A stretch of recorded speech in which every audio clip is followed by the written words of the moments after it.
발라크는 영적인 최강의 무기를 장착함이에요.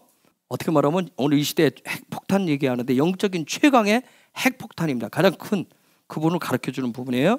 그런데 이 발라크 하늘의 영적인 어떤 그런 무기를 무장을 하면 본인도 알지만 타인들도 알아봅니다. 우리가 현실적으로 미국이 얼마나 센지, 중국이 얼마나 센지, 요즘 저 나라가 얼마나 대단한 무장들을 하고 있는지 우리가 알듯이, 그쵸? 가르쳐줘야 알듯이 이처럼 우리가 하늘의 무기로 무장을 하면 사람들이 알아보게 돼 있어요. 발라크 돌아보셔는 다른 거 아니에요. 광야 여정을 시작한 그 이스라엘 백성들이, 이스라엘 공동체가 얼마나 영적인 무장을 했는지, 그 무장의 상태를 어느 정도인지를 가늠해 볼 수 있도록 발락이라고, 이방인 발락과 발람을 통해서 그걸 하나님께 증명해 내는 토라포션이에요. 우리가 지난 주일에 봤었던 후카트는 영적 고수의 길이라고 그랬어요. 동영상을 또 보시는 분들한테 말씀을 드리는데 후카트 티칭한 다음에 우리 기도 제목을 제가 나눌 때 잠깐 했었던 몇 가지가 있어요. 그 기도 제목까지 꼭 동영상 보시는 분들 거기까지 보시기 바랍니다. 왜냐하면 영적 고수가 되는 어떤 부분들에 대해서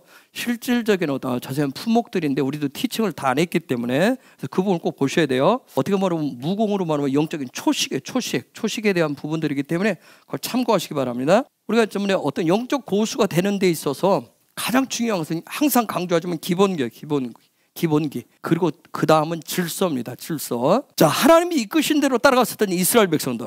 때론 물론 그렇지만 거기는 원망도 있었고 불평도 있었어요. 또 거기에 대한 하나님의 채찍도 있었어요. 그러나 그런 여러 가지 우여곡절이 있었지만 그 가운데서도 믿음과 소망을 버리지 않았었던 이스라엘 백성들. 그런 그들이 이제 광야 40년에 거의 한 38년, 39년 그 광야 끝자락에 도달했을 때 지나간 시간들이 단순하게 어떤 시간 때움의 그런 시간이 아니라고 하는 거.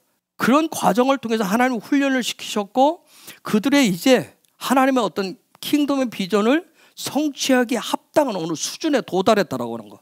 그래서 그 수준이 어느 정도인지, 얼마나 대단한 킹덤 백성들인지. 그래서 이방인의 눈과 입으로 증언케 하시는 하나님의 은혜가 바로 이 발락의 사건입니다. 민수기 21장 1절. 남방에 거하는 가나안 사람 곧 아랍의 왕이 이스라엘이 아다림 길로 온다 함을 듣고 이스라엘을 쳐서 그 중 몇 사람을 사로잡은지라. 저기 남방의 가나안 사람 아랍 왕 저들과 전투, 거기에 또 저들을 전멸시키고 완전한 승리를 거두잖아요. 저걸 통해서 이스라엘 백성들이 어떤 원망, 불평, 여러 가지 우여곡절도 있었지만 영적인 무장으로 훈련된 어떤 그 승리의 열매였었어요. 여러분, 저들이 했었던 부분은, 승리했던 부분은 호르마였어요. 호르마라고 하는 지역에 있었어요. 처절하게 실패했었던 그 지역. 그런데 이 호르마는 바란 광야라고 하는 그 광야에 소속된 하나의 지역이에요. 어떤 바란 광야라 나름의 어떤 광야 훈련을 했었던 어떤 신앙의 훈련을 했다라고, 바란 광야라고 하는 바란 광야에서 했다는 요 나름에서 이스라엘 백성 나름대로 하나님 앞에서 광야 훈련을 나름대로 했다라고 그렇게 생각을 해서 자부심을 가지고 있었어요. 비록 원망도 있었고 실패도 있었지만, 그렇듯이 오늘 우리도 내가 예수 믿어온 세월이 있고 교회 생활했고 신앙에 어느 정도 이 정도 레벨이 있겠지 하는 어떤 자부심을 가졌었던 그 지역, 그게 바로 바란 광야였어요. 이 바란 광야에서 첫 번째 한 일이 어느 정도인지, 너희들의 수준이 어느 정도인지를 살펴보라고 해서 정탐꾼을 보내라고 그랬어요. 정탐꾼을 보냈어요. 그런데 정탐꾼을 보내가지고 뭘 봤어요? 하나님의 비전을 못 봤어요. 현실을 봤어요. 현실에 나타난 현실. 그 현실 보고 곧바로 한 게 원망 불평이에요. 그리고 킹덤의 비전을, 하나님의 비전을 창조 때부터 해오셨던 그 일들을 혹평을 합니다. 그리고 이 지역에서 호르마 지역에서 그들 나름대로 하나님의 나라를, 킹덤 백성으로 킹덤의 비전을 자기들 나름대로 성취하겠다고 해서 소원도 하고 헌신도 약속을 해요. 그렇지만 거기에서 아말렉 족과 가나안 족에 의해서 완전히 패배를 합니다. 어떻게 보면 이 호르마에서 그때 이전에 그들이 하나님 앞에서 믿음의 고백을 하고 헌신했던 것까지 그 호르마에서 완전히 다 무너져요. 그런데 놀라운 것은 하나님의 은혜예요. 하나님은 그럼에도 불구하고 당신의 백성들을 포기치 않죠. 하나님은 하나님의 방법으로 훈련을 시켜요. 하나님이 광야 안에서 훈련시킬 때는 그들 나름의 방식으로 적당히 어떤 말로 구슬려서 하는, 말만 하고 하는, 말로써 하는 그런 훈련이 아니라 철저하게 삶으로 살아나게 하는 그런 광야 훈련 방식이 있었어요. 그래서 그때 다시금 가르쳐줘요. 이때 호르마에서 모든 것이 다 깨어졌을 때, 무너졌을 때, 그래서 온전한 예배, 온전한 예배. 그 온전한 예배를 가르치는데 삶이 드려진 예배를 드리라고 하나님 먼저 가르쳐 놓습니다. 그러면서 나의 의가 아니라 주님의 의라고 하는 거, 그것을 붙잡아야 된다고, 거기다 믿음과 소망을 갖는 훈련을 또 하나님이 시킵니다. 그 자리에서. 그리고 우리가 이미 보았지만 주님의 임재가 있을 때 깊숙이 우리 안에 감추어져 있는 시기, 질투의 그 감정, 즉 스스로가 머리가 되고자 하는 그러한 잘못된 구부러진 믿음과 헛된 소망의 마음을 드러내시고 그걸 철저하게 무너뜨리십니다. 그게 코라 사건이에요. 그 여호와의 불로 다 태워버리죠. 그러고 나서 또 강조하시는 게 있어요. 외적인 직분이 아니라 어떤 완장을 차는데 집중하지 말라고 얘기합니다. 그 완장 차는 그런 부분이 아니라, 그리고 외형적인 형식을 갖추는 외적인 어떤 그런 예배의 모습들을 망치로 때려 부시라고 하시면서 번제단인 십자가 앞에서 그걸 다 부셔버립니다. 하나님이. 그게 광야 이스라엘 백성들. 고라 사건이 났을 때 그걸 다 때려 부셔요. 하나님. 향로를 다 때려 부십니다. 향로에 불만 가지고 있으면 그게 예배인 줄 알았어요. 하나님 앞에. 그 과정을 통해서 뭐예요? 십자가 중심으로 완전히 다시금 재정비하시는 거예요. 그리고 각자의 부르심의 소망을 확실하게 세워주십니다. 그런데 이런 과정이 하루아침에 된 게 아니었어요. 수십 년의 시간이 걸렸어요. 수십 년의 시간이 걸렸습니다. 수많은 사람이 나고 죽었어요. 그 광야에서. 그리고 나서 드디어 가나안 정복에 능력을 갖춘 영적인 어떤 굉장한 경지에 도달한 공동체가 되었던 거예요. 그것이 바로 후카트입니다. 여기까지 오는데 많은 우여곡절이 있었어요. 저 후카트는 뭐예요? 킹덤의 삶의 소망은 오직 십자가뿐이라고 하는 것을 고백하는 킹덤 백성들이 됐던 거예요. 헌신의 어떤 그런 고백을 했다, 자원했다고 해서 하나님 그걸 받으신 것이 아니라 철저하게 십자가 중심으로 바꿔놓습니다. 그래서 그런 영적인 고수가 되기 위한 영적인 호흡법이 있다고 그랬어요. 여러분, 호흡법을 놓치시면 안 돼요. 호흡하는 것을. 나는 요 정도 하면 됐다, 나는 요 정도 신앙생활하고 나는 요 정도 기도생활하니까 되었다가 아니에요. 영적인 호흡법을 놓치시면 안 돼요. 그래서 영적인 호흡하는 법을 가르쳐 주시죠, 하나님이. 그 다음에 뭐예요? 거룩한 회복을 위해서 그 거룩한 회복이 되어졌을 때 생수를 얻는 법을 또 가르쳐 줍니다. 후카트에서.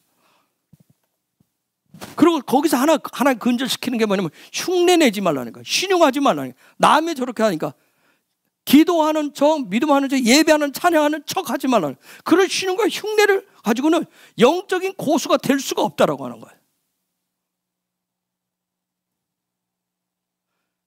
그리고 거기에서 아론 대제사장의 죽음을 통해서 이 대제사장의 직임은 땅과 하늘을, 영과 육을 하나 되게 하신 예수 그리스도밖에 없다라고 하는 걸 거기서 또다시 가르쳐 줍니다.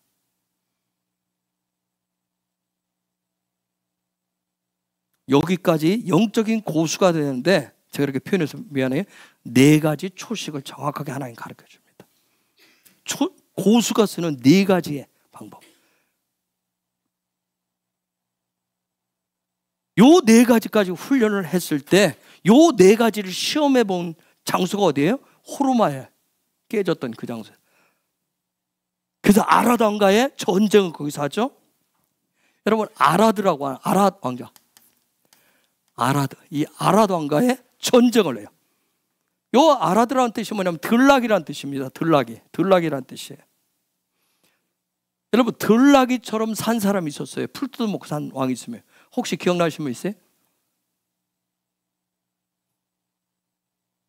풀 뜯어먹고 산 사람. 느부갓네살라. 다니엘서 5장 21절 한번 주세요. 다니엘서 5장 21절. 인생 중에서 쫓겨나서 그 마음이 들짐승의 마음과 같았고 또 들나귀와 함께 거하며 또 소처럼 풀을 먹으며 그 몸이 하늘 이슬에 젖었으며 지극히 높으신 하나님이 인간 나라를 다스리시며 자기의 뜻대로 누구든지 그 위에 세우시는 줄을 알기까지 이르게 되었나이다. 자, 느부갓네살이 풀 뜯어먹듯이 아라드 이스라엘 백성들까지 마치 풀 뜯어먹는 들나귀처럼 거짓된 헌신을 하고 거짓된 소원했었던 부분들을 호르마에서 완전히 다시금 하나님이 재정립을 시킵니다. 완전히 뒤바꾸는 인생을 해요. 그래서 호르마라고 하는 이 호르마, 요 기름 부으심을 여기서 완전히 회복시켜요. 헌신의 기름 부음, 소원에 대한 그 부분을 완전히 회복시켜 놓습니다. 그들 속에 있어도 들나귀와 같은 그 습성을 완전히 깨부시는 거예요. 그러고 나서 맞이한 전쟁이 뭐예요? 아모리 왕 시온과 바산 왕 옥과의 전쟁이었어요. 그것도 뭐예요? 완전한 승리를 거두죠. 즉 이게 뭐냐면 놀라운 말의 권세예요. 말의 권세. 제가 이제 돌아오는 비느하스의 토로 보셨는데, 놀라운 것은 여러분, 아니야, 이거 미리 하면 김 빠지니까 얘기 안 할게. 무엇로 시작해서 무엇로 끝나는지, 하나님의 방법. 무엇로 시작해서 무엇로 끝나나. 자, 아모리 왕 시온과, 그러니까 호르마에서 처절하게 실패. 우리는 헌신했으니까, 하나님 앞에 소원했으니까 모든 것을 다 승리할 줄 알았어요. 그런데 아말렉과 가나안족에 의해서 완전히 뭐예요? 육신의 문제와 돈의 문제 앞에서 처절하게 깨졌어요. 그렇죠? 그런데 거기서 하나님이 다시금 그 호르마의 헌신의 소원에 대한 부분을 완전히 회복시켜줍니다.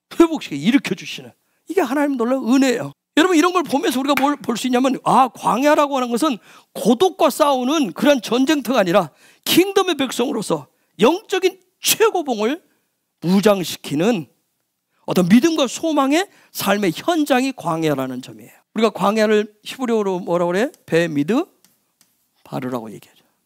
미드바르라고 얘기하죠. 즉 무슨 얘기예요? 광야는 오직 예수밖에 없습니다. 오직 예수예요. 오직 예수. 생명의 영의 양식이 되는 오직 그 말씀, 그 만나밖에 없다라고 하는 거. 거기에 대한 믿음과 소망을 삶에 장착시키는 과정이 광야입니다. 자, 여기서 이제 승리를 거두고 났을 때 다시 민수기 22장 1절로 가볼게요. 그때 벌어지는 일이에요. 이스라엘 자손이 또 진행하여 모압 평지에 진쳤으니 요단 건너편 곧 여리고 맞은편이더라. 여러분, 모압 평지에 진쳤대. 모압 평지에 진을 쳤다고 얘기합니다. 모압 평지. 모압이라고 하는 뜻은 문이란 뜻이에요. 문이란 뜻을 가지고 있어요. 문. 어떤 문. 그러면 지금 이스라엘 자손이 또 진행해요. 어떤 문, 큰 넓은 문에 진을 쳤으니 요단 건너편 곧 여리고 맞은편이더라. 무슨 얘기예요? 지금 이스라엘 백성들한테 뭐가 열렸어요? 새로운 시즌의 문이 열린 거예요. 그런데 뭐예요? 넓게, 모압은 굉장히 넓다는 뜻이에요. 넓은 그 시즌의 문이 열렸어요. 여러분, 이 모압 문제 때문에 모압을, 자, 호르마에서 일들이 잘못되었으면, 잘못된 헌신이 갔으면 여기까지 못 갔어요. 하나님 새로운 신이 연결을 안 했어요. 그렇죠? 자기 방식으로 자기의 헌신을 가지고 모압을 선택한 가정이 있었어요. 누구죠? 나오미 가정이에요. 모압을 선택했다고 뭐예요? 가정이 완전히 쫄딱 망합니다. 남편 죽죠. 두 아들 다 죽습니다. 그리고 본인 과부되고 며느리 과부돼서 쌍가부가 돌아와서 또 하나님의 은혜 가운데 쓰는 걸 보여요. 자기들 스스로 우리는 뭐냐면 이 부분, 헌신의 문제, 소원의 문제를 내가 결정을 하고, 내가 그러면서도 나는 물질 문제 앞에서 늘 갈등을 하면서, 육의 문제를 가지고 늘 갈등하면서 나는 헌신되어졌다고 얘기합니다. 이 부분이 해결이 안 됐을 때, 그러면서 나는 하나님 앞에 새로운 시즌의 문을 하나님 열어줄 것을 기대해요. 그렇지 않아요. 광야에서 반드시 그 부분을 정복하셔야 돼요. 완전 정복하셔야 돼요. 우리는 그래 가고 있어요 지금. 제가 그렇게 얘기했는데 제가 완전 정복했다는 거 아니에요. 저도 때문에 날마다 고민해요. 돈 때문에. 무엇을 먹을까 날마다 고민합니다. 오늘 무엇을 먹어야 입맛이 좋을까? 무엇을 먹어야 나한테 풍족할까? 고민해요. 무엇을 입을까? 그것도 고민해요. 앞으로 어떻게 살까? 그것도 고민을 해요. 어떻게 하면 내 육이 더 건강하게, 어떻게 하면 그런 고민도 해요. 생각 안 하는 게 아니에요. 자, 드디어 이스라엘 백성들이 뭐야? 아모리 왕 시온을 깨부시고 바산 왕 옥을 이기고 나니까 하나님이 새로운 지평을 열어주시고 새로운 지평을 열어줬어요. 공동체 전체가 이스라엘 칼이 영적인 상승에 단계 올라가요. 영적인 상승에 단계 온 거예요. 여러분, 영적인 고수가 되는 것은 내 힘, 내 노력으로 되는 게 아니에요. 이건 하나님의 전적인 은혜예요. 그런데 거기에 여러분, 성소 안에 하나님 우리에게 주신, 마음에 주신 의가 있어요. 여러분, 이 의를 잘 쓰셔야 돼요. 의지 발동. 잠자는데 의지 발동하시고, 쉬는데 의지 발동하시고, 나 육을 즐기는데 의지 발동하고, 레저하는데 의지 발동하시면 안 돼요. 의지를 잘 사용하셔야 돼요. 2절 봅시다. 십볼의 아들 발락이 이스라엘이 아모리인에게 행한 모든 일을 보았으므로. 자, 저기 보니까 십볼의 아들 발락이 이스라엘을 보았대요. 이스라엘이 아모리에게 행한 일을 보았대요. 모압이 심히 두려워하였으니 이스라엘 백성의 많음을 인함이라. 모압이 이스라엘 자손의 영고로 번민하여. 저기 보니까 이스라엘 백성들이 그 아모리인들을 정복하는 것을 보고서는 어떻게 해요? 두려움에 빠졌어요. 그 두려움이 생겼고, 또 하나는 뭐예요? 번민했대요. 제 성경은 공포에 젖었다고 했어요. 공포에. 예? 두려움이라고 하는 거. 구루라고 하는 단어예요. 구루라고 하는 단어인데, 즉 무슨 얘기예요? 두려움에 빠졌다는 얘기는 무슨 얘기냐면 마음 둘 곳이 없다는 거예요. 마음 둘 곳이. 어디에? 내 마음을 어디에 둬야 돼요? 너무 무서워가지고 두려워서 동동거리는 거, 어디에 두어야 될지를 모르고 마음이 안정이 되지 않는 것을 두려움에 빠졌다고 얘기해요. 그 마음에 평강이 없는 거예요. 평강이 없어요. 그 다음에 번민에 빠졌다, 공포에 빠졌다. 쿠츠라고 하는 단어인데, 쿠츠라고 하는 그런 단어. 즉 이 얘기는 뭐냐면 번민에 빠졌다, 공포에 빠졌다면 가시덤불로 이렇게 둘러싸인 상태라는 거예요. 가시덤불로. 뭐예요? 가시덤불로. 이런 모습이 마가복음 4장 7절 한번 보실래요? 주님이 표현하신 방법이에요. 더러는 가시떨기에 떨어짐에 가시가 자라 기운을 막음으로 결시치 못하였고. 지금 저 상태, 마음의 상태가 저 상태가 된 거예요. 저 가시덤불 가운데 빠져버린 거예요. 지금 어디로도 길이 보이지를 않는 거예요. 길이 보이지를 않는 거예요. 요 상태, 두려움과 번민에, 공포에 빠진 요 상태를 뭐라고 그래요? 창세기 1장 2절대로 하면 공허와 혼돈에 빠졌다고 얘기하는 거예요. 공허, 혼돈의 상태에 빠져버리면 어찌할 줄을 모르는 거예요. 삶의 방향을 어디로 정해야 될지를 모르는 그 상황에 벌어졌어요. 그래서 겨우 생각하는 게 뭐예요? 부올의 아들 발람을 불러와서 이스라엘을 저주해달라고 합니다. 5절 6절 다시 민수기 22장 5절 6절. 그가 사다를 부올의 아들 발람의 본향 간변 부돌에 보내어 발람을 부르게 하여 가로되 보라, 한 민족이 애굽에서 나왔는데 그들이 지면에 덮여서 우리 맞은편에 거하였고 우리보다 강하니 청컨대 와서 나를 위하여 이 백성을 저주하라. 내가 혹 쳐서 이기어 이 땅에서 몰아내리라. 그 내가 복을 비는 자는 복을 받고 저주하는 자는 저주를 받을 줄을 내가 아미니라. 이런 제의를 발람이 받았을 때 하나님이 이렇게 또 답변을 합니다. 이방인인데 답변을 해요. 12절로 가니까 이렇게 답변하죠. 하나님이 발람에게 이르시되 너는 그들과 함께 가지도 말고 그 백성들을 저주하지도 말라. 그들은 복을 받은 자니라. 자, 놀라운 얘기죠. 가지 말라 얘기하죠. 저주하지 말라. 그들은 복을 받은 백성이다 얘기합니다. 이 얘기를 듣고 어떻게 해요? 발락이 더 많은 재물과 특사를 또 보냅니다. 거기에 굉장히 갈등을 느껴요, 발람이. 그래서 20절.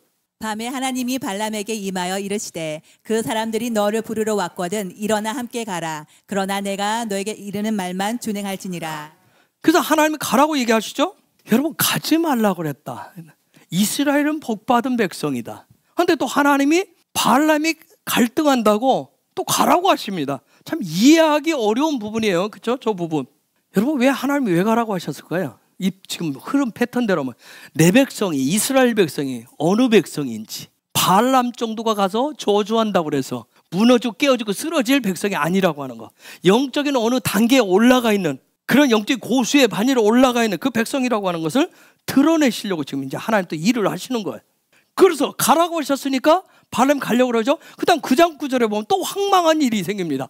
발람이 아침에 일어나서 자기 나귀의 안장을 지우고 모압 귀족들과 함께 행하니. 아침에 또 가려고 그러니까 하나님 또 뭐예요? 하나님 진노하셨다고 그랬어요. 하나님 화를 내시고 또 하나님의 사자가 칼을 들고 길을 막잖아요. 이해하기 상당히 어려운 상황이에요. 저 말씀들 이렇게 계속 보면. 그렇죠? 굉장히 이것도 우리가 다 깊이 봐야 되는데 제가 지금 여기에 초점 오늘 안 맞췄기 때문에 이런 상황이에요. 그런데 저 하나님의 사자가 칼을 빼들고 막고 있었지만 발람은 이미 어떤 상태예요? 눈이 가려진 소경의 상태예요. 오히려 하나님의 사자를 누가 봤어요? 나귀가 봤어요. 나귀가. 여러분, 그 나귀가 가려고 하지 않으니까 채찍을 때리면서 가라고 막 하잖아요. 소경된 자들이 항상 하는 게 있어요. 무조건 뭐 먹지 못해도 전진하는 자의 어떤 그런 최후가 어떤지. 그래서 나귀를 괴롭히니까 결국 나귀가 입을 열어서 얘기하잖아요. 발람에게 항의하잖아요. 여러분, 전번에 나귀가 말할 정도면 정신이 번쩍 들지 않겠어요? 그런데 그 다음 여러분 읽어보면 정신을 못 듭니다. 이게 한번 소경이 되고 기가 막 이런 현상이 생기나 봐요. 한번 우리가 어느 상태 딱 떨어져 버리면, 은혜가 다 떨어져 버리면 어떤 말도 안 들리잖아요. 나귀가 입을 열어서 말을 했다. 이건 놀라운 신묘망측한 얘기예요. 응? 그제서야 하나님이 발람의 눈을 열어주시니까 뭐예요? 하나님의 사자가 있다라고 하는 걸 발견을 해요. 그러니까 발람이 그 앞에 머리 숙여서 엎드리게 됩니다. 다 1년의 과정을 겪고 나서 35절에 가니까 하나님이 이렇게 얘기하세요. 여호와의 사자가 발람에게 이르되 그 사람들과 함께 가라. 내가 내게 이르는 말만 말할지니라. 발람이 발락의 귀족들과 함께 가라. 자, 같이 가라고 얘기하시죠? 그런데 가는 데는 하나님이 말씀하신 것만 얘기해라. 자, 발람이 오는 소식을 듣고 발락이 어떻게 해요? 맨발로 뛰어나가서 막 환영합니다. 대대적인 환영을 합니다. 환영을 해요. 이제 이스라엘만 저주해주면 되는 거야. 이스라엘만 저주해달라고 그래. 이스라엘을 저주해달라고 하는 그 발락의 요청에 발람이 고용되어 버립니다. 오케이 사인을 내려요. 그래서 발락이 첫 번째 바알 산당이 있는 그 산으로 데리고 가지고 이스라엘 백성들의 징끝을 보여줬다고 그랬어요. 그래서 발람이 얘기하죠. 제단을 좀 싹 해달라고. 그 다음에 거기에서 번제를 드려요. 근데 여러분이 이미 알다시피 뭐야? 하나님은 발람에게 이스라엘을 저주하라고 한 것이 아니라 축복하라고 그랬어요. 예언 축복을 하게 됩니다. 요 소리를 듣고 저주하려고 돈 많이 들여서 공들여서 데려왔는데 예언 축복을 하니까 발락이 화를 벌컥 내죠. 이번에는 어디에 더 높은 비스가산으로 그를 올립니다. 거기서 또 제단을 쌓고 번제를 드려요. 그런데 여전히 뭐예요? 저주가 아니라 예언 축복을 합니다. 세 번째 산이 부올산 꼭대기로 데리고 가요.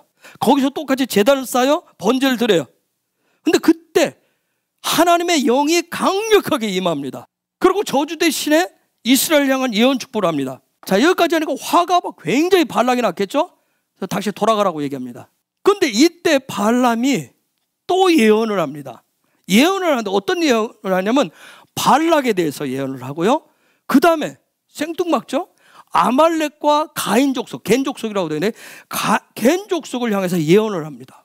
이때 이스라엘을 향해서 저주하라고 데려왔는데 계속 예언 축복하다가 가라고 얘기하니까 발락에 대해서 예언을 하고 그 다음에 신경 써서 눈에 보이지 않았는데 아말렉과 겐 족속에 대해서 예언을 합니다. 근데 이때 예언은 축복이라고 하기보다는 거의 저주에 가까운 예언을 합니다. 아니, 무서운 예언을 해요. 작년에 우리가 살펴봤어요. 그 세 가지 예언을 살펴보면서 좀 더 오래 살펴보려다가 뭐 이미 여러분들이 하고 있는 부분들이니까.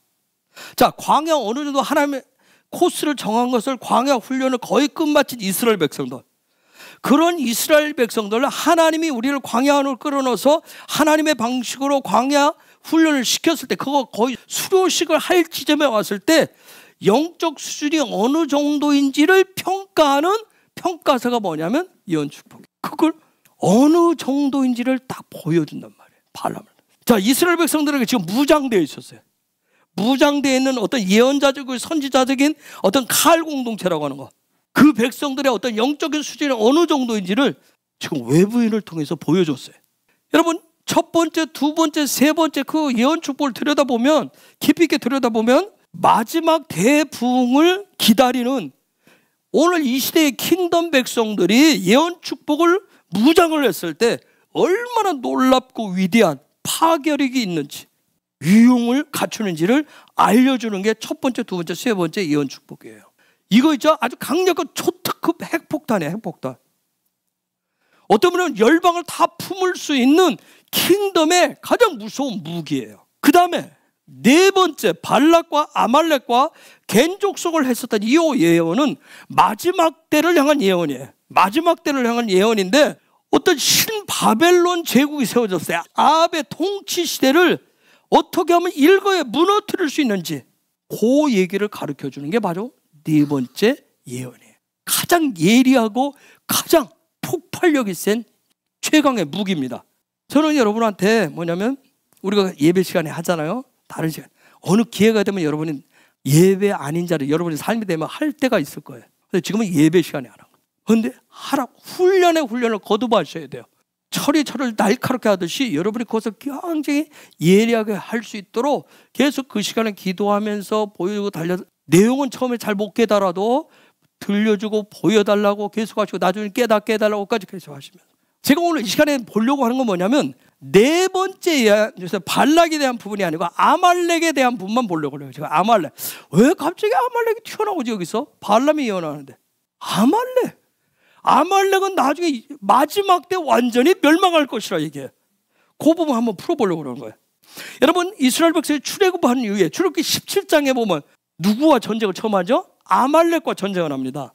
어쨌든 그때 승리로 기분 좋게 출발을 하잖아요. 아마 거기서 깨졌으면 다시 돌아갔을 거예요. 기분 좋게 출발을 했어요. 그런데 놀라운 건 뭐냐면 그게 완벽한 승리가 아니었어요. 거기 분명히 17장 끝자락에 보면 하나님이 아말렉을 내가 영원히 대대로 무너뜨릴 거라 얘기해요. 근데 거기 아말렉 거기서 완전하게 깨지지 않았다는 거예요. 일부 승리만 했어요. 그 아말렉의 어떤 흔적들, 잔존 세력으로 인해서 계속 이스라엘 백성들 안에 원망, 불평이 계속됩니다. 여러분 54개 토라 포션이 있어요. 그 중에서 54개 토라 포션인데 이방인 이름이 나온 게 2개예요. 누구죠? 하나는 누구예요? 이드로. 또 하나는 발라. 여러분 문자적으로 말하면 이드로는 기억하고 싶겠지만 누구는 토라 포션 제목으로 넣고 싶지 않을 거예요. 발락은. 그렇듯이 발락이라고 하는 이름 별로 좋아하지 않을 거예요. 그런데 쉬운 4개 토라 포션 중에서 이방인에 대한 토라 포션 이름이 들어있는 게 2개예요. 이드로의 어떤 시스템은 이드로의 토라 포션은 뭐예요? 광야 생활을 하는데 아주 중요한 시스템을 가져오죠. 영적인 사다리를 어떻게 세우는지를 제공을 해줘요. 이건 굉장히 탁월한 시스템이었어요. 여러분 이드로가 제시했었던 그 영적인 사다리, 영적인 시스템을 이스라엘 백성들이 믿음으로 수용을 합니다. 아마 그 아말렉과 전쟁하고 난 다음에 승리 가운데 그것을 주었을 때 어떤 승리한 그 기쁨이었는지 그걸 그대로 받아요. 그걸 믿음으로 수용했을 때 어떤 일이 생겨요? 그들이 시내산에 도착합니다. 시내산에 도착함과 동시에 무슨 일이 있었어요? 하나님의 강림이 있었고 거기에 토라를 받습니다. 그런데 여러분 또 한 사람 발락을 생각해 보세요. 발락은 뭐예요? 이스라엘을 저주하려고 하는 거예요. 저주하려고 했던 사람이에요. 그런데 하나님은 그를 통해서 뭘 드러냈어요? 오히려 이스라엘 백성의 어떤 영적인 수준이 어느 정도인지, 그들이 갖춘 무기가 무엇인지, 이걸 통해서 오늘 마지막 때 우리로 하여금 뭐예요? 킹덤 백성들로 하여금 우리가 이 마지막 때 갖추어야 될 영적인 최강의 무기가 무엇인지를 우리에게 가르쳐 주시는 거예요. 여러분 사단은 예수와를 십자가 못 박혀 죽였어요. 그런데 놀라운 건 사단은 이미 승리를 거뒀다고 했겠죠. 그런데 하나님은 그걸 통해서 뭘 드러냈어요? 예수와의 보혈을 통해서, 예수의 피를 통해서, 예수의 십자가를 통해서 구원과 영광의 그 무기로 사용하셨다는 점이에요. 놀라운 것은 뭐냐면 하나님은 원수 같은 그 존재를 통해서, 적을 통해서, 악을 통해서 하나님의 선하심을 드러내시는 그런 하나님이십니다. 그래서 하나님은 토부하신 거예요.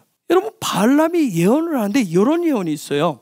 내가 그를 보아도 이때의 일이 아니며 내가 그를 바라보아도 가까운 일이 아니로다. 한 별이 야곱에게서 나오며 한 홀이 이스라엘에게서 일어나서 모압을 이편에서 저편까지 쳐서 파하고 또 소동하는 자식들을 다 멸하리로다. 여러분 저 무슨 예언이냐면 한 별이 야곱으로서 나오고 한 홀이 이스라엘에서 나올 것인데 모압과 관련된 무리들은 다 무찌를 것이다 이게. 여러분 저게 한 별, 한 홀이 누구인지, 저게 얘기하는 지금 한 별이 누구인지, 한 홀이 누구인지를 몰라보시면, 알아보지 못하면 이스라엘이라 할지라도 유대인이라 할지라도 광야를 넘어서 가나안에 들어가지를 못합니다. 누군지 알아보시겠어요 여러분? 알아보세요. 저 한 별에 대해서, 한 홀에 대한 것은 누구에 대한 예언이에요? 메시아에 대한, 메시아 그리스도에 대한 예언이에요. 현재 지금의 상태까지 이스라엘 사람들은, 유대인들은 저 한 별이, 한 홀이 예수아라고 하는 것을 아직 알아보지 못했어요. 깨닫지 못하고 있어요. 그러나 하나님이 정하신 그날에 그들의 눈이 열려서 예수아가 메시아이심을 알아보는 날이 올 거예요. 왜요? 그것은 그날에 그들이 알아야 그 유대인과 이방인인 우리가 하나가 되어서 뭐가 되기 때문에 한세 사람이 되어야 되기 때문에. 놀라운 것은 뭐냐면 저게 예언대로 한 별이, 그 한 별이 이방인인 저와 여러분을 누구에게로 인도했어요? 예수께 인도했습니다. 그 한 별이 주님께 인도했어요. 여러분 신약을 시작할 때 보면, 마태복음 시작할 때 보면, 누가복음에도 보면 그 한 별이 누구들을 인도해서 동방박사를 인도하잖아요. 동방박사들을 누구에게? 예수께 인도합니다. 여러분 별의 역할이 뭐예요? 그냥 밤하늘에 뭐 쏟아지듯이 있는 아름답게 수놓은 별이라고 하는 것은 단순히 그런 차원을 넘어서 어떤 삶의 방향을, 목적지를 알려주는 게 별의 역할입니다. 창세기 15장 5절 6절을 볼까요? 그를 이끌고 밖으로 나가 가라사대 하늘을 우러러 무별을 셀 수 있나 보라. 또 그에게 이르시되 내 자손이 이와 같으리라. 아브라함이 여호와를 믿으니 여호와께서 이를 그의 의로 여기시고. 여러분 아브라함 얘기예요. 나이 먹었어요. 나이가 들 대로 들었어요. 그렇죠? 하나님의 약속도 받았는데 앞이 보이질 않아요. 몸뚱아리가 늙어가요. 힘 빠져요. 막막해요. 그런 상황인데 어떤 그 마음에 막 믿음이 있다고 하지만 갈등이 생겨요. 혼돈과 공허함에 빠졌어요.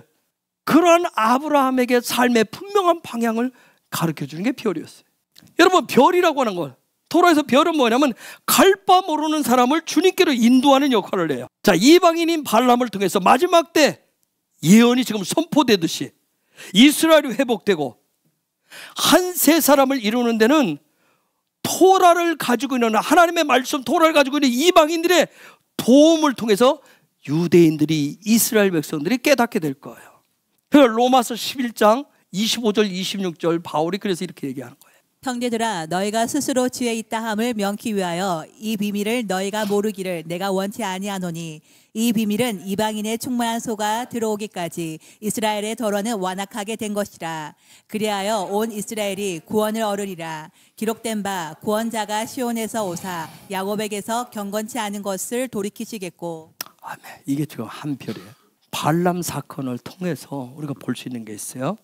신 바벨론 제국을 넘어뜨리는 강력한 핵폭탄급 무기가 예언 축복인데, 예언 축복이 기름 부어지고 풀어지는 예언 축복의 어떤 놀라운 파워, 예언의 어떤 예언 축복의 기름 부으심의 증거는 어디서부터 시작을 할까요? 우리가 믿음이 없어서 예언을 못 하나요? 보지 못해서 예언 못 하나요? 음성을 못 들어서 예언 못 하나요? 뭐 때문에 못 하겠어요? 예언 축복은 어디서부터 시작되냐면 아모리족 시온을 정복했을 때부터 시작되는 거예요. 그리고 예언 축복을 왜 못 할까요? 스스로가 내 입에서 나가는 말은 뭐다? 쓰레기입니다. 그렇게 해서 못 하는 거예요. 그래서 내가 하는 말을 내가 신뢰를 못 하는 거예요. 아모리 왕 시온을 정복한 그때부터. 아모리가 뭔데? 나의 말이에요. 나의 말. 거기서부터 아모리족에 대한 승리에서부터 시작을 하는 거예요. 여러분 시온, 아모리, 나의 말, 시온, 쓰레기, 배설물이라는 뜻을 가지고 있어요. 즉 내 것은, 내가 가지고 있는 것은, 나의 말은, 토라는 뭐라고 해요? 그거 다 쓰레기다, 배설물이라고 얘기하는 거예요. 그래서 빌립보서 3장 8절에서 바울이 얘기하죠. 또한 모든 것을 해로 여김은 내 주 그리스도 예수를 아는 지식이 가장 고상함을 인함이라. 내가 그를 위하여 모든 것을 잃어버리고 배설물로 여김은 그리스도를 얻고. 여러분 영적 고수의 길이라고 하는 건 다른 거 아니에요. 하늘이 준 최강의 무기 사용은 바로 여기서부터. 내가 가지고 나의 말들은 배설물이라고 여기는, 믿고 시작하는 데부터 출발하는 거예요. 죄송해요. 좀 더 강하게 할게요. 요 단계에 올라오셔야 가나안 땅에 들어갈 수 있습니다. 지금 이건 제가 지금 민수기를 통해서 쭉 보는 거예요. 지금 여기까지 안 되니까 뭐예요? 거의 다 죽습니다. 거기서 이걸 해결 못 해가지고.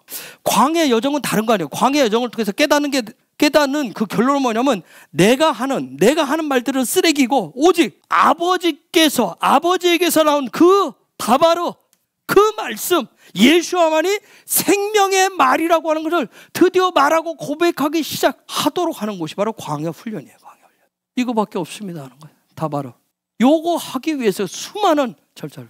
그런데 이게 안 돼가지고 뭐예요? 내 말이 나오니까 원망, 불평이 나오는 거예요. 시기 질투가 나오고. 이 과정을 수없이 겪었던 거예요.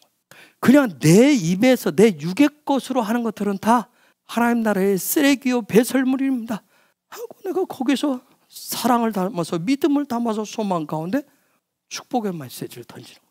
이것을 갈고 닦고 훈련을 통해서 더 예리하게 더 강력하게 준비를 해가는 무기로.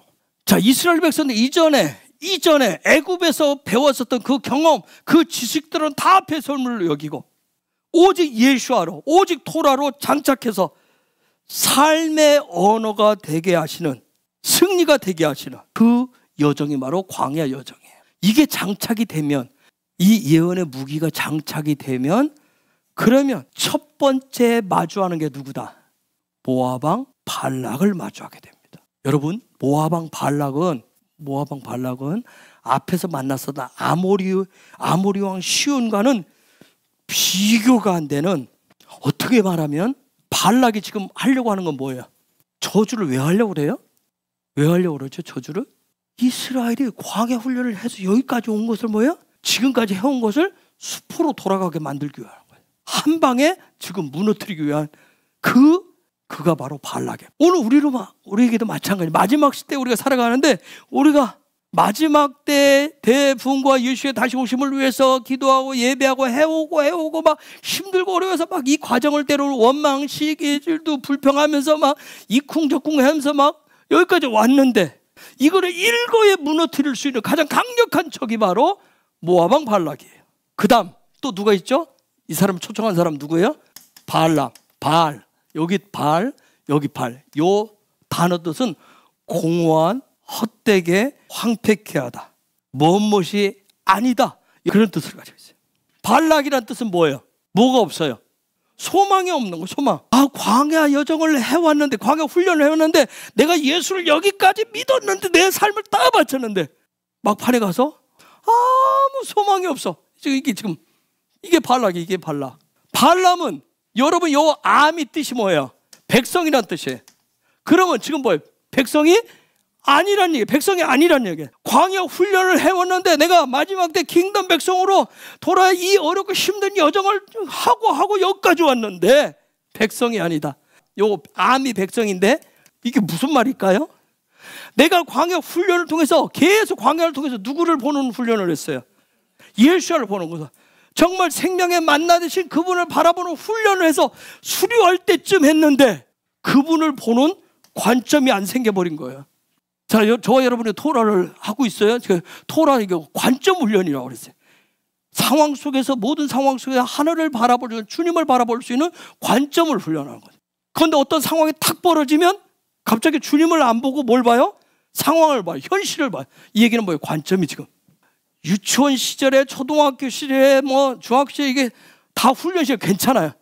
마지막에 내가 대학원 졸업하고 사회를 탁 나가려야 되는데 아직도 내가 유치원 수준이라면 아주 심각한 거죠. 광야 훈련은 이제 거의 다 끝나갔는데 이걸 통해서 하나님의 나라만 오직 보고 따고 왔는데 이게 안 생겨버린 거예요. 이게 발람이에요. 왜 이런 일이 안 생기죠? 왜 발락? 왜 소망이 없어요? 내가 여기까지 믿음 두고 내가 예수 믿고 헌신하고 다 내 시간 들여, 물질 들여, 다 들여, 내 인생 들여 다 했는데 소망이 없어. 왜 이런 일이 생기죠? 왜 소망이 없고 왜 이런 관점이 안 생겨요? 왜 이런 일이 생겨요? 왜요? 광야 훈련, 광야 여정 중에 왜 이런 일이 생겼어요? 그 많은 시간을 공들였는데 왜요? 광야 훈련을 해오는데 계속 중심은 누가 돼야 되는데? 예수아가 돼야 되는데 내가 됐던 거예요. 나밖에 생각을 안 하는 거예요. 내가 교회 다니고 내가 기도하고 내가 예배하고 내가 뭐하고 내가 헌신하고 하는 모든 것이 오직 그날의 마지막에 가서도 나밖에 없어요. 어렸을 때는 나 중심이잖아요. 근데 우리가 점점 자라가면 뭐예요? 나 중심에서 정말 타인도 인정할 줄 알잖아요. 그런데 한번 생각해 보세요. 어린아이 때도 나였고 어른이 되어서도 나였고 죽을 날이 가까웠는데도 나밖에 없다고 생각해 보세요. 아주 심각하죠? 즉 광야 훈련을 해오는데 하나님도, 킹덤도, 비전도, 말씀도, 만나도, 생명수도, 제사, 예배도 다 예배드리는 이유도, 기도하는 이유도 다 나를 위해서 했던 거야. 나를 위해서. 광야 훈련을 통해서 그러다 보니까 신앙생활을 한 만큼 욕심과 욕망이 더 커져버린 거예요. 이것을 발람이라고 합니다. 좀 더 제가 더 적나라하게 표현하면 이런 거예요. 광야를 경험했는데, 광야를 그때 내가 그동안 쭉 교회를 다녔어. 서당계 3년을 풍어는데 내가 교회를 쭉 다니고 몇 대를 거쳤는데 내가 내 힘으로 뭐든지 할 수 있어. 내가 기도만 하면 하나님이 즉각 다 모든 게 다 해주시고 응답을 내가 원하는 대로 다 해줘. 이게 바로 발락이고, 뭐예요? 내가 기도만 하나님도 자판기 누르면 톡 튀어나오듯이 튀어나오는 거예요. 내가 원하는 것만. 자기 자신에 대한 굉장히 자부심, 자긍심을 갖는 거예요. 여러분, 발락과 발람, 발락의 배경이 누구예요? 어디예요? 모압이에요. 모압이 어떻게 생겼는지 알죠? 롯의 딸들이 아버지랑 동침해서 낳은 아들이에요. 여러분, 이게 단순한 그런 사건이 아니에요. 딸들이 세상의 소망이 없어. 다 악한 인간들이 다 멸망했어. 내가 우리 아버지를 통해서, 아버지와 동침해서 우리가 원하는 자식을 만들어내자. 우리가 원하는 열매를 만들자. 그냥 내가 원하는 세상, 내가 원하는 뭔가를 만들자. 이게 발락과 발람이에요. 마지막 때를 살아가다 보니까 저도 어떤 예언적인 주님으로부터 약속받다면 끊임없이 제 생각 속에 드는 게 요게 들어. 제가 막 또 생각을 해서 제가 그리는, 하나님이 도우셔서 그래서 제가 꿈꾸는 비전들을 이루기를 원해. 내가 원하는 모압을 자꾸 만들려고 해. 하나님 아버지는 내가 소망하는 것을 만들어주는 도구에 불과한 거예요. 하나님도 예수와도 나의 욕망과 욕심을 풀어주는 도구에 불과할 뿐인 거예요.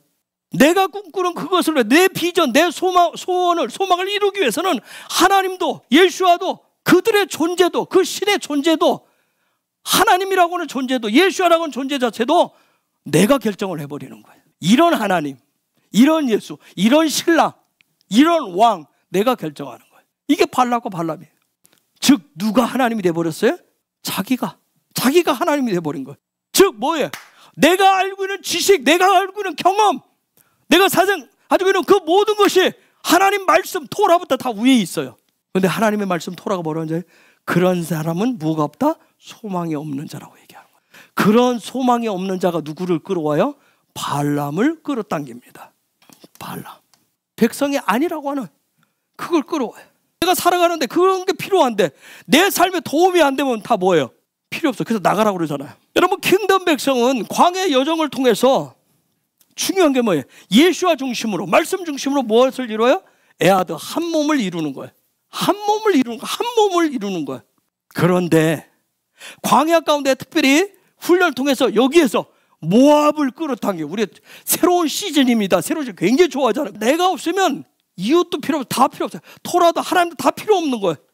그냥 하나님 말씀, 이웃도, 이스라엘도, 열방도 다 나를 위해서 있어야 되는 거예요.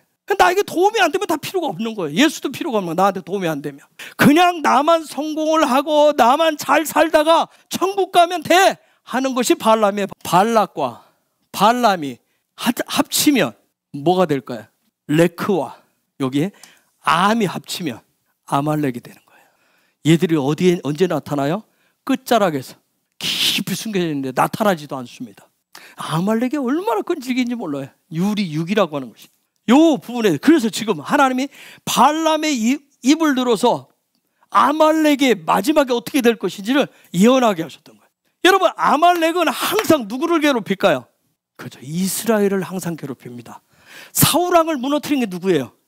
아말렉 왕 아각. 에스더서에 나타난 유대인들을 몰살시키려고 주동자가 누구예요? 아말렉 후손인 하만. 아말렉의 목표는 이스라엘의 몰살이에요. 여러분, 이스라엘에 가면 홀로코스트라고 하는 기념관이 있어요. 유대인 학살당했을 때 그 기념관, 그들은 크게 지어놨는데 거기에 가면 들어가는 입구에 딱 써 있어요. 아말렉을 잊지 말자. 그래서 유대인을 학살했던 히틀러를 그들은 뭘로 봐요? 아말렉 후손으로 보는 거예요. 여러분, 그런 아말렉을 정복했었던 유일한 왕이 한 사람이 있었어요. 누구예요? 다윗. 그래서 그를 킹덤의 왕이라고 얘기하는 거예요.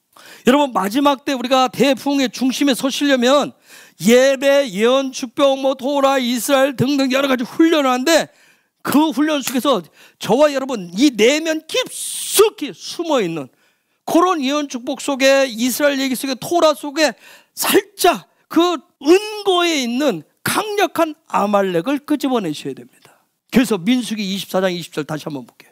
또 아말렉을 바라보며 노래를 지어 가로되 아말렉은 열국 중 으뜸이나 종말은 멸망에 이르리로다. 이 아말렉, 종국에는 이 아말렉을 멸망시키겠지만 이스라엘 백성들이, 킹덤 백성들의 하늘 백성됨을 훈련하고 예수아가 삶의 소망이라고 하면서 광야 그 힘든 여정을 하는데 여전히 깊숙하게 숨겨둔 게 뭐예요? 육의 욕망, 욕심, 욕구. 내가 이 현실 속에서 지금 이 21세기 살아가면서 내가 예수 믿는데, 이 어려운 가운데 예수 믿는 이유가 이 현실 속에서 어떻게든 예수를 잘 믿어서 현실에서 성공하고자 하는, 뭔가 내 소원을 충족시키고자 하는 그 욕심, 욕망이 아말렉인 거예요. 이 아말렉, 내 속에 끝까지 숨어있는 그 욕심, 예수를 통해서 뭔가를, 내 꿈을 성취하고자 하는 그 욕심, 욕망, 이건 여러분 고라보다 훨씬 무섭고 강력합니다. 내가 믿음을 키우고 소망을 갖고 하늘의 사랑을 얘기하고 내가 교회 생활의 궁극적인 목적은 나를 위한 것인, 이게 아말렉이라는. 여러분, 이 아말렉은 다른 거 아니에요. 하나님의 나라, 이스라엘, 나는 관심이 없어요, 그런 차원이 아니에요.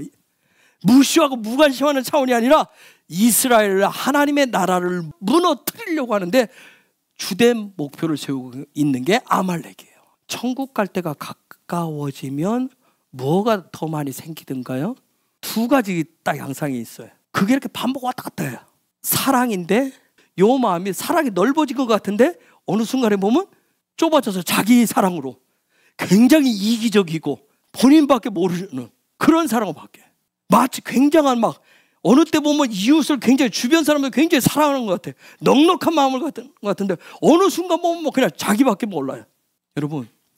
여러분이 임재 중심으로 탁 들어가고 임재 속에 더 들어갈수록 하나님의 영광에 가까워질수록, 내가 영광을 경험하고 임재 속으로 들어가면, 임재 중심으로 살면, 드디어 나는 킹덤의 사람이 되고 정말 이스라엘밖에 모르고 하나님밖에 모르고 예수밖에 모르고, 정말 내가 드디어 예수와가 닮아가는구나, 예수 하나 되는구나, 그 차원이 아니에요. 점점 더 드러나는 게 뭔지 알아요? 나의 왕국이 드러납니다. 여러분 깜짝 놀랍니다. 나는 그렇지 않은 것 같은데, 나는 임재만 추구했고 영광만 추구했고 나는 예배 평생 나 이렇게 살아왔는데, 나는 그런 것이 없다고 생각했는데 주님과 더 가까워지고 지금 시즌 대부흥의 시기가 가까워질수록 한번 여러분 어떤 생각, 어떤 마음이 여러분에게 더 많이 올라오는지 한번 여러분 스스로 여러분을 체크 한번 해보세요.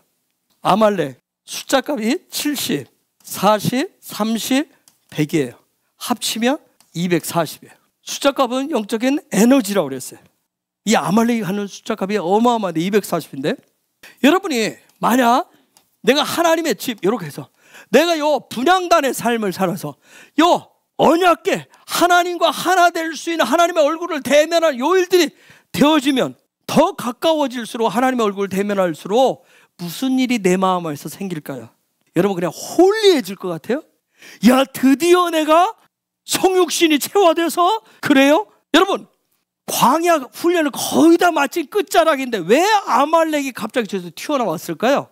내가 주님의 얼굴을 구하고 임재 중심에 살서 그분의 영광과 그분과 교제하면서 하나 되고 하면 나는 모든 생각하고 먹고 자고 모든 것이 다 하나님의 영광이 될 것 같은데, 근데 그게 아니라는 거예요. 임재가 오면 뭐가 드러난다 그랬어요? 고라를 통해서 뭘 배웠어요?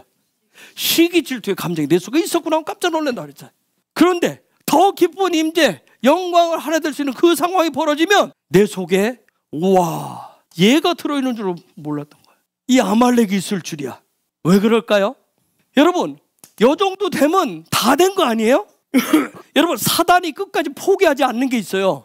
내가 임재 중심으로 살아도, 하나님의 얼굴을 대면하고 하나님과 늘 같이 살아도 포기하지 않는 게 있어요. 여러분 모세가 그렇게 엄청나게 살았는데 사단이 포기하지 않고 딱 하나 터뜨리게 했어요. 사단은 모세에게 성공했어요. 뭐 했어요? 화 한 번 내게 한 거였어요. 민수기 10장 3절에 모세는 지면에서 가장 온유하다고 그랬어요. 온유하다고 그랬어요. 그런데 그 한 번 뇌물로 인해서 가나안 땅에 못 들어가요. 사단이 저와 여러분에게 임재가 어떻고 기름 부으시면 어떻고 성령 충만 어떤 거 하는데도 끝까지 포기하지 않습니다. 내가 임재 안에 살면, 내가 그분의 영광 안에 살면, 영광의 아우라를 치고 살면, 날마다 기도하고 간구하면 사단에 포기할 것 같죠? 사단이 끝까지 포기하지 않고 우리 마음에 넣어주는 게 있습니다. 요 상태가 됐을 때 뭘 넣어줄까요? 진짜 의심을 넣습니다. 진짜 될까? 킹덤? 대붕? 혹시 뻥친 거 아니야? 여러분 어떤 의심을 넣을까요? 아니 그렇게 하면 대붕이 온다며, 그럴 것 같으면, 영광이 뭐 된다며, 그럼 뭐가 돼야 되는데? 형통이 돼야 되잖아. 만사 형통이 돼야 되잖아. 시온에 들어가고 쫙쫙 열려야 되잖아. 정말 직장이고 삶의 자리에서 뭐야 막 그냥 막힘없이 그냥 고속도로가 뻥 뚫리듯이 다 되어야 되잖아. 사단이 뭐야? 우리 속에 그거 봐, 다른 사람들 다 잘 되고 있잖아. 너는 뭐야? 토리스 너는 왜 그래? 넌 날마다 가서 예배하고 기도하는데 왜 그래? 그래서 우리 속에 의심 뭘 해? 언제까지 될 건데, 언제까지 할 건데? 그래도 우리는 숨을 쉬고 살아야 되잖아. 그러면서 의심을 해요. 그런 일 없어, 그런 일 없을 거야. 믿지 마. 하나님의 나라의 비전에 대한 어떤 불확실성을 자꾸 우리 속에, 그 속에서 넣어요. 여러분, 이런 데 주변에 있을 때, 이런 데 있을 때 생기는 의심하고 여기 갔을 때 의심하고 차원이 달라요. 이때 공격은 그거 하나밖에 안 와요. 될까? 그 의심생. 여러분, 의심이라고 하는 히브리어 단어가 뭔지 아세요? 사페크라고 하는 단어예요. 요 숫자 값이 240이에요. 아말렉 숫자가. 여러분, 아말렉은 다른 거 아니에요. 지나온 신앙생활을 다 돌이켜보면서, 지난 예언받았던 것들 다 보면서, 내가 예배했고, 내가 헌신을 다짐했고, 내가 훈련받았던 것들 되씹어보면서 과연 나는 무엇을 받았나? 나는 하나님으로부터 뭘 받았지? 하나씩 점검하면서 없네? 자꾸 없네? 내가 원했던 그게 없네 하면서 점점점 의심이 자라나는 거예요. 의심이 자라게 하는 거예요. 여러분, 이스라엘 백성 홍해가 갈라지는 거 경험했죠? 마라의 물이 단물되는 거 경험했어요? 만나가 하늘에서 쏟아져 내려와요? 바위 속에서 생수가 터져요?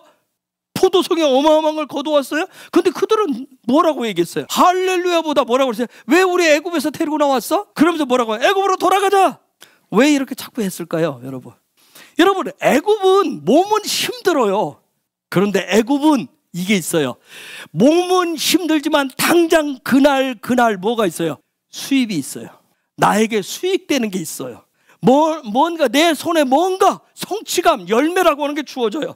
그런데 킹덤은, 천국은, 가나안은, 그 하나님의 약속은 도대체 언제냐고 불확실해 보이는 거예요. 이것이 아말렉이 갖는 속성이에요. 여러분, 예배드리고 기도하고 자 토라 티칭하고 하면 이제는 여러분 뭐예요? 막 이해가 돼요. 아멘도 하잖아요. 그리고 막 내 속에 이 시간은 뭐예요? 믿음도 생기고 소망도 막 생겨요. 그렇죠? 이런 게 막 생겨요. 그런데 끝나고 가면 집에 가서 하나 생각해 보려면 잘 생각 안 나고, 또 그거 하나 남은 거 이제 어느 정도 하면 그대로 살아보려고 하면 어때요? 도대체 모르겠는 거예요. 힘도 들어요. 또 그대로 살아보려니까 안 돼. 그래서 또 우리는 뭘 생각해? 그래도 돈이 필요해. 그래도 먹고 살아야 돼. 이런 의심, 이런 불신이 내 마음에 자꾸 생겨요. 오늘 은혜가 있었으니까, 이만큼 살아냈으니까, 내가 이만큼 헌신했으니까 하나님은 나한테 얼마만큼 주실까? 근데 하나님이 내가 은혜 받은 만큼 주던가요? 나는 은혜 받았으니까 할렐루야 아멘 주께 영광했는데 없잖아요. 그러니까 내 마음에 뭐가 생겨요? 의심이 생기는 거예요. 그래서 내가 가졌던, 조금 전에 예배 드릴 때 가졌던 믿음, 소망이 막 바짝 또 찌그러지는 거예요. 더 깊이 빠지면 침체에 빠지고 침륜에 빠져버려요. 그러다 보니까 나중에 이제 세월 지나면 그러면 이제 하는 말이 있어요. 뭐라고 그래요? 그래, 너 때 젊을 때는 열심히 하는 거야. 그리고 이제 딱 이제 여유 부리면서 이제 주무시기 시작하면서 뭐라고 그래요? 그래, 나도 젊을 때 힘을 내서 해봤다? 나도 왕년에 그런 때가 있었어. 그러면서 뭐라고 그래요? 이제는 나이 먹고 마음은 원인데 육신이 연약하다 하면서 이제 얘를 뒤밀기 시작해요. 아말렉을 슬슬 앞으로 내밀어요. 여러분, 하나님이 광야 생활을 통해서, 훈련을 통해서 우리에게 주려고 하는 게 뭘까요? 신앙생활을 해보시니까 하나님 뭘 주시던가요? 마음의 평강이 뭘 주던가요, 여러분은? 하나님이 주기를 원하시는 게 뭘까요? 광야를 통해서 놀라운 것은 예수와 자신을, 하나님 자신을 주기를 원하십니다. 그런데 우리는 하나님보다 예수보다 뭘 다른 걸 원하잖아요. 하나님은 나면 안 되겠니? 나를 가져라 얘기하는데 우리는 하나님을 뭐라고 표현해요? 전능자라고 얘기해요. 왕이라고 얘기해요. 창조주라고 얘기해요. 다 가졌다고 해요. 그래서 하나님 뭐예요? 나 가지면 다 갖는다고 얘기하는데 우리는 그거 말고 내가 원하는 그거 달라고 하는 거예요. 왜요? 내 속에 아말렉이 그러는 거야. 아말렉은 하나님이 필요하지 않아요. 하나님은 뭐예요? 내가 필요할 때만 나타나서 하나씩 채워주면 되는 거예요. 그거 주기만 하면 되는 거예요. 그냥 하나님은 나를 위한 수단의 도구에 불과할 뿐인 거예요. 그래서 여러분, 이 아말렉이라고 하는 것은 현재 나의 믿음을 자라가게 하는 것보다는 오히려 아말렉은 자꾸 내 믿음을 쪼그라뜨립니다.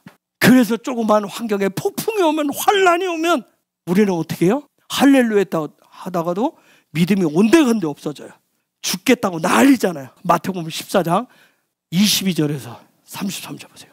예수께서 즉시 제 아들을 재촉하사 자기가 무리를 보내는 동안에 배를 타고 앞서 건너편으로 가게 하시고, 무리를 보내신 후에 기도하러 따로 산에 올라가시다 저물매 거기 혼자 계시더니 배가 이미 육지에서 술이나 떠나서 바람이 거슬림으로 물결을 인하여 고난을 당하더라. 밤 사경에 예수께서 바다 위로 걸어서 제 아들에게 오시니 제 아들이 그 바다 위로 걸어오심을 보고 놀라 유령이라 하며 무서워하여 소리 지르거늘 예수께서 즉시 일러 가라사대 안심하라 내니 두려워 말라. 베드로가 대답하여 가로되 주여 만일 주시어든 나를 명하사 물 위로 오라 하소서 한대 오라 하시니 베드로가 배에서 내려 물 위로 걸어서 예수께로 가되 바람을 보고 무서워 빠져가는지라 소리 질러 가로되 주여 나를 구원하소서 하니 예수께서 즉시 손을 내밀어 저를 붙잡으시며 가라사대 믿음이 적은 자여 왜 의심하였느냐 하시고 배에 함께 오름에 바람이 그치는지라. 31절에 뭐라고 했어요? 믿음이 적은 자여 왜 의심하느냐, 왜 사페크 하느냐. 조금 전에 무슨 일이 있었는 줄 아세요? 낮에 보리떡 5개와 물고기 2마리. 어마어마한 기적을 봤을 때는 지저스 킹을 외쳤었다가 저녁에 폭풍이 치니까 금세 믿음은 쪼그라들고 의심합니다. 죽겠다고 난리치는 거예요. 발락 토라포션은 하나님의 나라의 최강의 무기가 무엇인지를 가르쳐주면서 마지막적인 이것을 끝장내기 위한 타겟들이 무엇인가, 그걸 주면서 그것을 타겟을 때릴 수 있도록 무너뜨릴 수 있는 것을 가르쳐주는 토라포션입니다. 이번 주간에 이제 오늘부터 시작되죠. 발락. 여러분, 발락을 통해서 여러분이 그 하나의 무기를 찾아내시고 여러분의 것으로 잡으셔서 여러분의 손에, 여러분의 삶에 익숙하도록 반복 숙달 훈련을 하시기 바랍니다. 그래서 여러분의 것으로 만드시는 거예요. 그래서 문제가 생겼을 때는 뭐예요? 적의 타격을 향해서 그 무기를 사용하시는 거예요. 그런 놀라운 영적인 지경들이 호수가 확장되어지고 그런 단계가 올라가시기를 예수의 이름으로 축복합니다.